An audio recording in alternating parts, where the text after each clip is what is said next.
The terminal was alive with the usual pre-boarding chaos, rolling suitcases, the smell of overpriced coffee, and muffled announcements echoing overhead.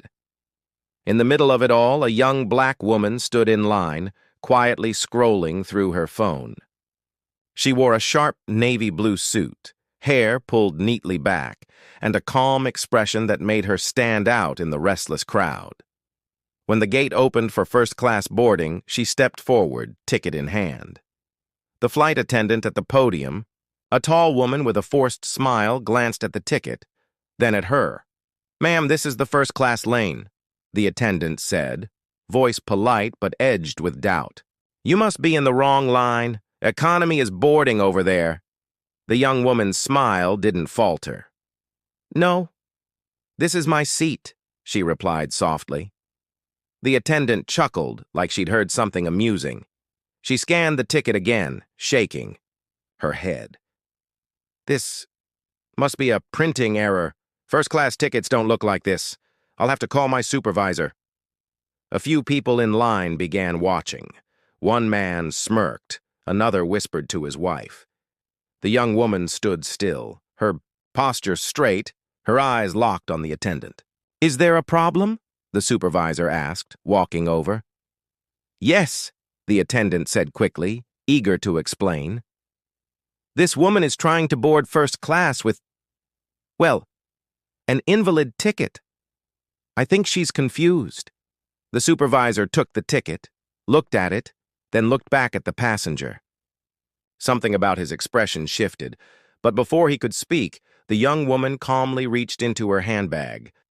She pulled out a sleek black folder and placed it gently on the podium. The attendant frowned. The supervisor opened it and froze. Inside was a document with a gold seal and a letterhead bearing the airline's name. Beneath it was a passenger manifest, the official list of everyone in first class.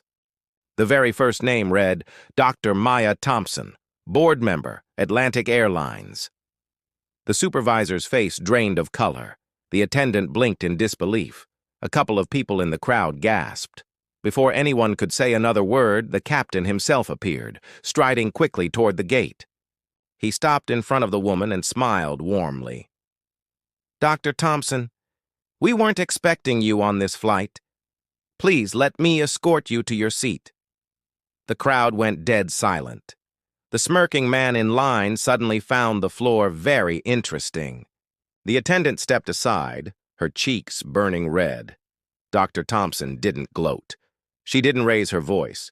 She simply gathered her things, nodded politely to the captain, and walked past the stunned crowd toward the jet bridge.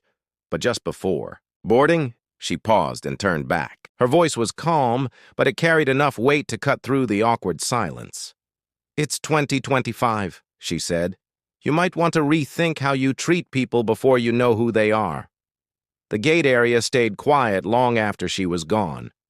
Later, that week, the airline's HR department sent out a memo reminding all staff of the company's diversity and inclusion policy. And though no names were mentioned, those who'd been there knew exactly why the memo had been written. Story moral: never judge someone by their appearance.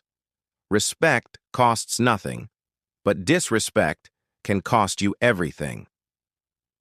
If you enjoyed this story, don't forget to subscribe to the channel, share this video with your friends, and drop your thoughts in the comments. I read every single one.